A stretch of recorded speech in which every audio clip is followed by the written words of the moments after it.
Okay, we're live and recording. All right, looks like we're all set. I think we have just one more minute yet here, so. Okay.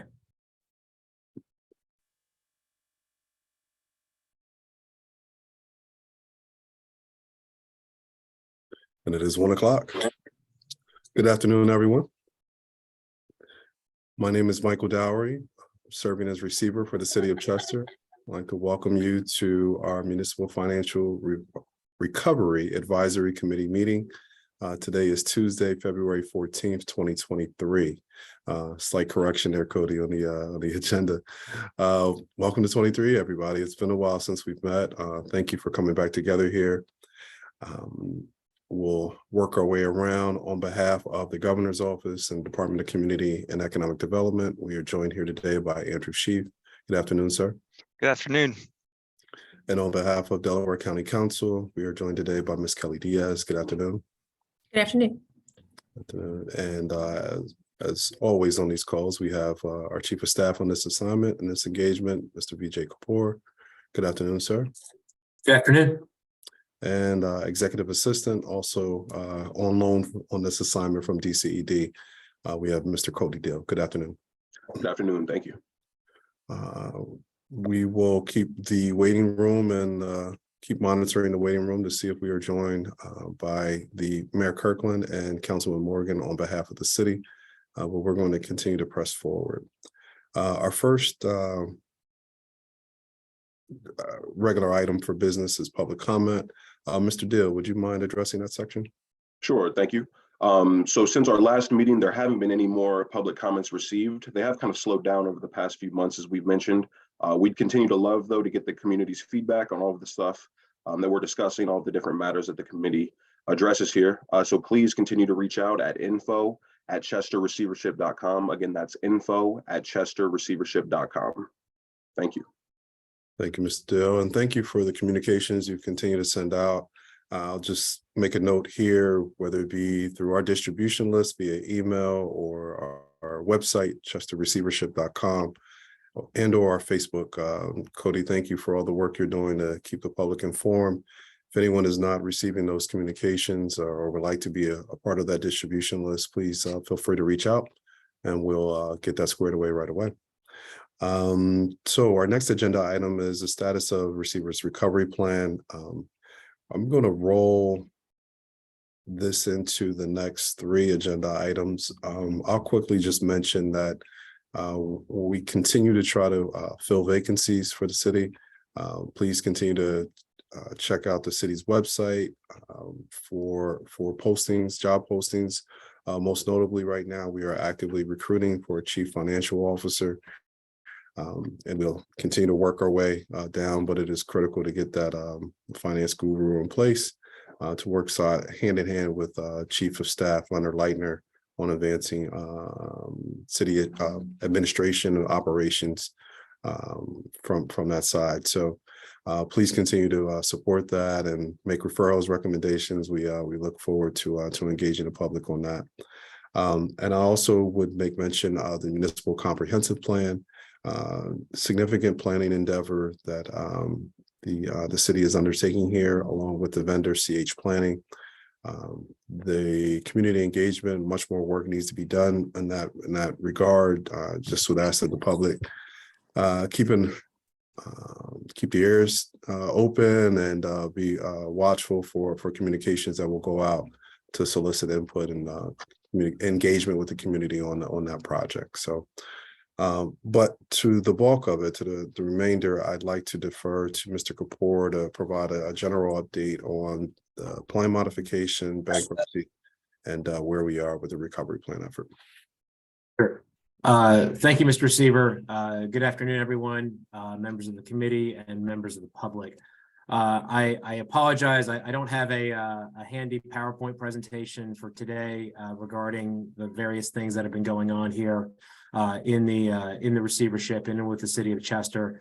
I'm going to do my best to outline some of the key things that have been going on, both in terms of the bankruptcy as well as in the plan modification. There's been quite a bit of news over the past couple of weeks Some of it is still in flux, some of it we are still digesting, and hopefully by the next MFRAC, which we intend to have on February 28th, we'll have this in a bit more of a comprehensive handout that folks can refer back to. So two items or two overall areas I want to touch on today. One dealing with the bankruptcy proceeding and one dealing with the plan modification. Let me first start with the bankruptcy proceeding. As many of you know, the receiver filed on behalf of the city for bankruptcy in early November in federal court for a Chapter 9 bankruptcy. That is its own process. It is separate and apart from the plan modification process that is being handled in Commonwealth Court. And so the bankruptcy process has various procedures and sort of milestones, if you will, that we need to go through throughout the process. The goal of bankruptcy is to come to something that's called a plan of adjustment, which is essentially a plan that gets the city out of its financial difficulties and allows it to move forward. That is the ultimate goal of the bankruptcy. That's also probably a little bit of ways away. We're still in the early stages. And the first stage of a Chapter 9 bankruptcy is to first determine whether or not the city or the municipality is eligible for Chapter 9. It's referred to as the eligibility phase. Just yesterday, the bankruptcy court held a hearing on the question of eligibility, and we expect the court to make a ruling on that in the next couple of weeks. It's obviously up to the bankruptcy judge to do so, whether thumbs up or thumbs down. In terms of the eligibility, there are really only two entities that objected to the city going into bankruptcy. One of which was Preston Hollow, which is a bondholder of the city, and the other were city elected officials.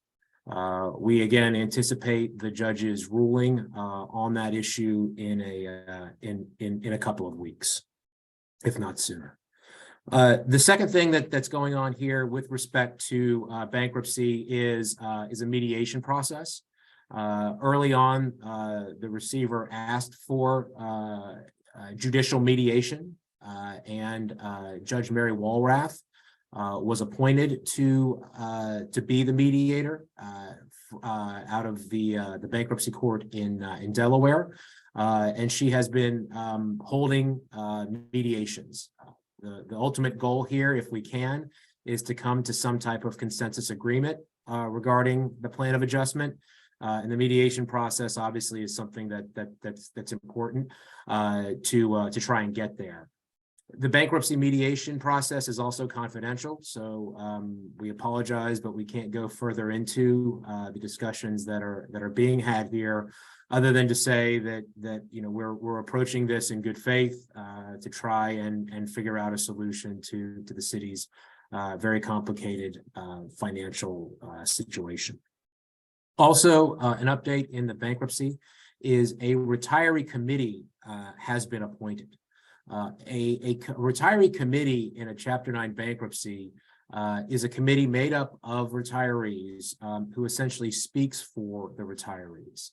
The U.S. trustee, which is part of the bankruptcy court, solicited names or requests from retirees to serve on that retiree committee, which again is sort of the entity through which we attempt to have discussions and again speaks on behalf of the retirees, since it would be impractical to have each retiree kind of speaking for him or herself. A committee is appointed. They have selected counsel, an attorney to represent them and represent their interests, and that was done a couple of weeks ago. So those of you who are retirees who are following this, A retiree committee has been appointed, and I'm not speaking for them, but I assume that they will be keeping retirees appraised of what's going on, and will develop their own communication strategy regarding retirees. The final thing, well, two final points over here. Another significant matter that's going on in the bankruptcy occurred about a week ago.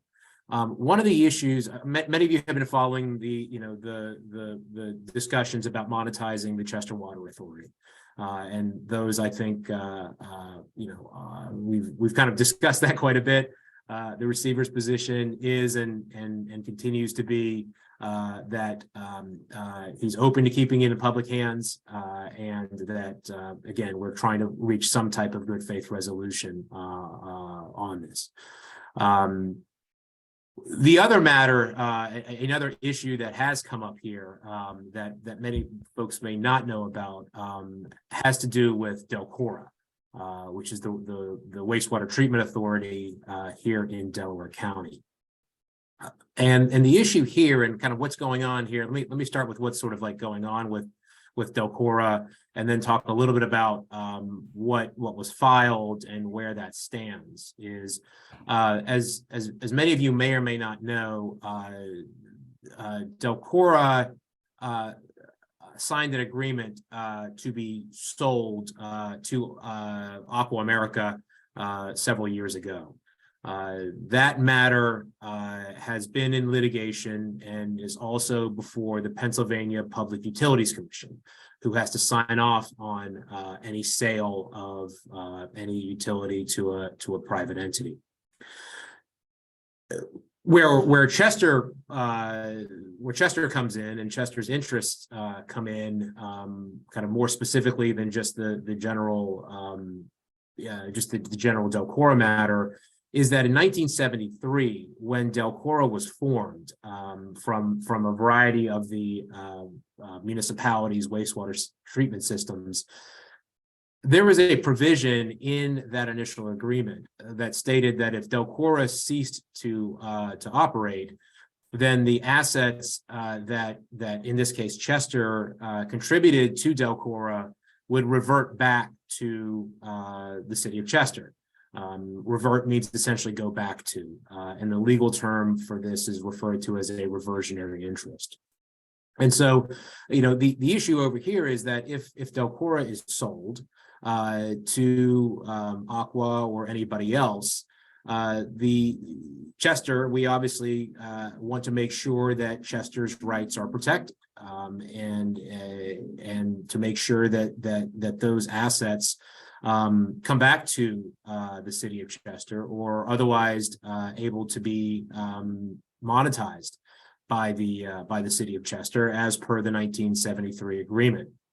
The receiver attempted to intervene in the Pennsylvania Public Utility Commission matter, was unsuccessful in doing so, filed a separate action in the Delaware County Court of Common Pleas, which is pending. But from a 30,000-foot level as well, those assets, which we believe would revert back to the city of Chester, are also part of what will be referred to as the bankruptcy estate. And so what was happening was the Pennsylvania Public Utility Commission was continuing on the process that they were doing, reviewing the potential sale to Aqua, and what the receiver's team did, and its bankruptcy counsel, Ballard Spar, did, was filed a motion in bankruptcy court asking the bankruptcy court to stay, which is to put a pause on the PUC proceedings as it related to Delcora until the issue of the reversionary interest could be addressed. And that happened, I believe, last Friday was filed. Delcora had also filed its own declaratory action in that matter. that was pending before the, I believe, before the Court of Common Pleas. There were other actions taken by a request by Delaware County, by the state entity that is the consumer advocate, asking for a stay in the PUC proceedings. And last Monday, the administrative law judge in those proceedings did grant a stay, saying that the matter needed to be stayed until there were final unappealable decisions in both the action brought by Delcora, the declaratory action, as well as the bankruptcy matter, the bankruptcy stay that was filed by the receiver. So that's a lot of words to say that we are trying to make sure that Chester's rights are protected in any sale of Delcora, and that we believe that needs to be addressed.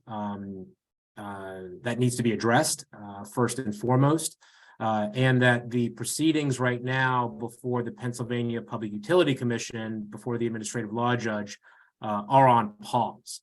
My understanding is the full Pennsylvania Public Utility Commission could, in a sense, overturn that decision by the administrative law judge and say that the proceedings would need to continue. But at the moment, and I'll get into this in a second, we have a hearing in front of the bankruptcy judge on February 27th regarding the receiver's motion for a stay in bankruptcy court to ensure that those proceedings would not continue, and to have an order from the bankruptcy court directing the PUC to that end. So that was a lot. Let me just pause there before I talk about next steps in the bankruptcy to see if anyone has any questions here from the committee.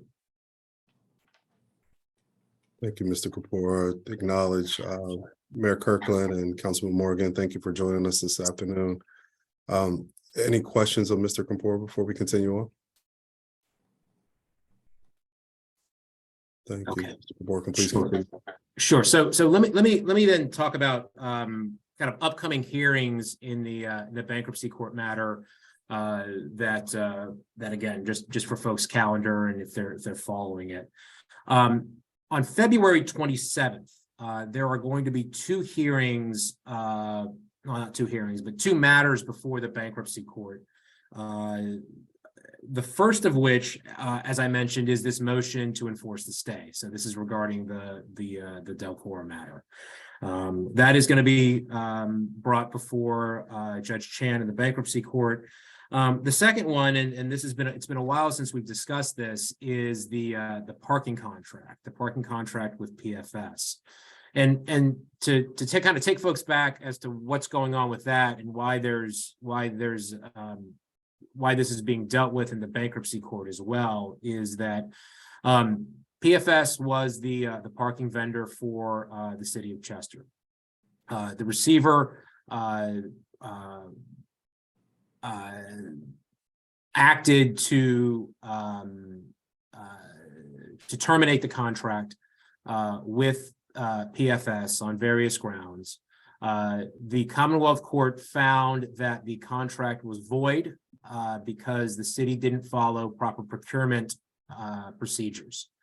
PFS then appealed that matter to the Pennsylvania State Supreme Court. In between that time they filed it, and prior to the State Supreme Court taking any action, the receiver filed for bankruptcy. And what happens there is basically an automatic stay occurs where those matters are paused. And the Pennsylvania State Supreme Court acted essentially to acknowledge the stay and not to act on it.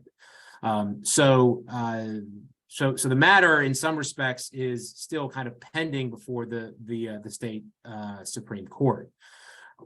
What we also have then in the bankruptcy court is the ability for the receiver to reject contracts on behalf of the city.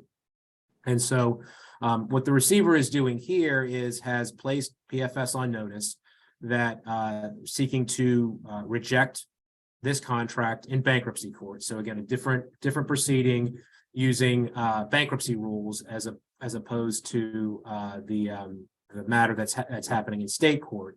And there will be a hearing on the 27th regarding the rejection of the PFS contract in front of bankruptcy court. So just think of this as kind of like a matter that's going on parallel tracks.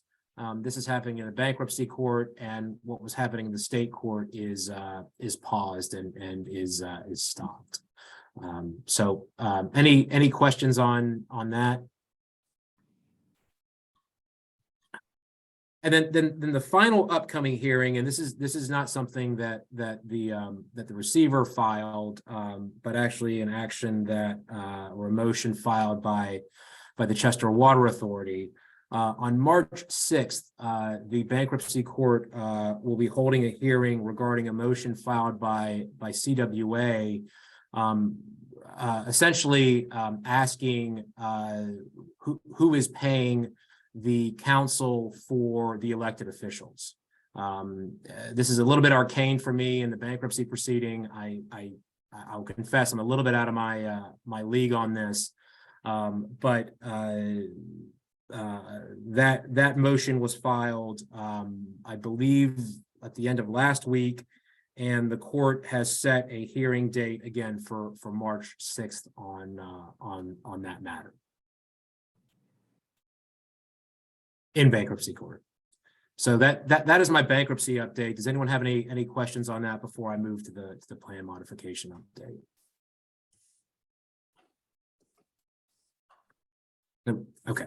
Let me then move to the plan modification update here.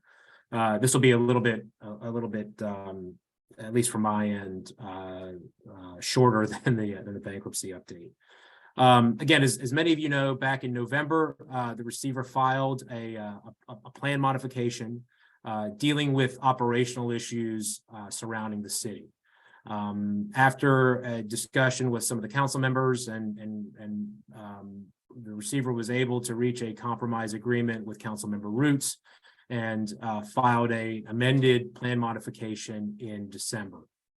The Commonwealth Court held hearings on this matter in early January, 3 days of hearing. They were live streamed. Some of you may have seen them.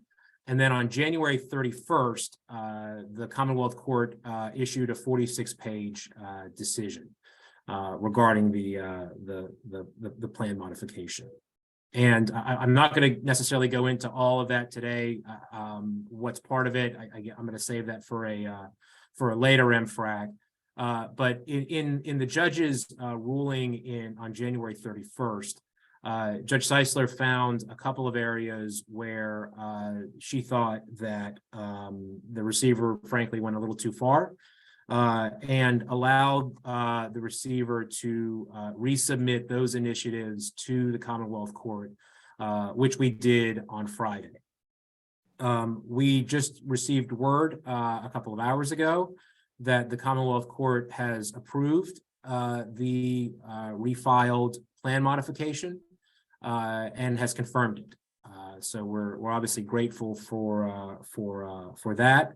In terms of kind of overall what that means for city operations is number one, with respect to Mr. Leonard Leitner, who had been serving as the Chief Operating Officer.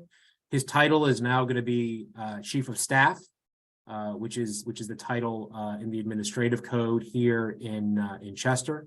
We'll have the employees reporting to him. The administrative duties of council members as they relate to day-to-day activities. The judge has found that the receiver can suspend those. And also with the most recent confirmation, which again occurred today, the Chief of Staff, Mr. Leitner, will be reporting to both the mayor as well as the receiver. So there were a couple of other initiatives in the plan that were noted there, but I think in terms of kind of like the key from an operational perspective, the Chief of Staff is now reporting to both the mayor as well as the receiver.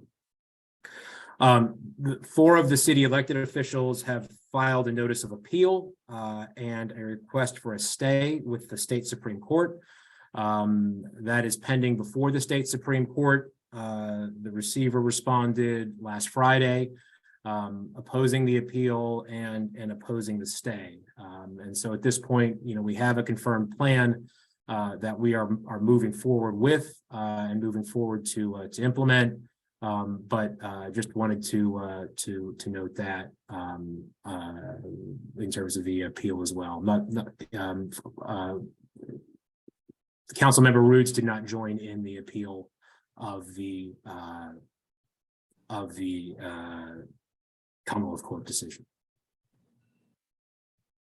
So with that's the update I have regarding bankruptcy as well as the plan modification. I'm happy to answer any questions anyone may have. Thank you, Mr. Kapoor. We'll open it up to the committee for any questions. I just have one question. Are these documents, the plan modification, the refiled plan modification, and the opinion available on the receivership website? They're going to be going up today. So yes, and I'll send you a copy of these. Send it to the committee right after this as well. But yeah, they'll be going up today. Thank you. Sorry, Andrew, go ahead. Oh, thanks. You shared that much of the mediation process can't be shared, which makes sense. You mentioned the retiree committee. I mean, I was wondering if you could say, I know there are different types of retirees, different types of pension plans, benefits, so on and so forth.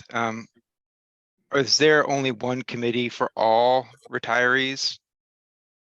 Yes, so there is one committee for all retirees. I believe there's representation from the Teamsters, from the FOP, and from the IAFF. So there's a variety of folks on that.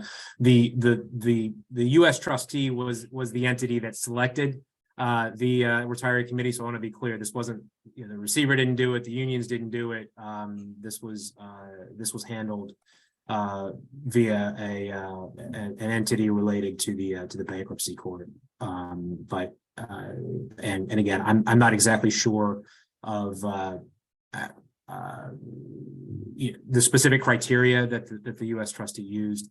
But yes, there is one committee that is there for the retirees. I would assume that if some retirees do not want to be represented by that committee and kind of go off on their own, that they would have that ability. Although part of the issue, with sort of going off on your own is it's a bit more difficult to do that. And part of why you have committees in these type of matters is that they're able to kind of act on behalf of everybody. And obviously they're going to have to take input from the retirees themselves as well, but that's up to the committee, and I certainly don't want to speak for them. Thank you. Do we have any additional questions from the committee? Any items in general that the committee would like to discuss? Well, hearing none, we will reconvene again on February 28th at 1 p.m. BJ, I'm wrapping up anyway. We'll reconvene on February 28th at 1 p.m. I'd like to thank everybody for joining us here today. This meeting is adjourned. Thank you.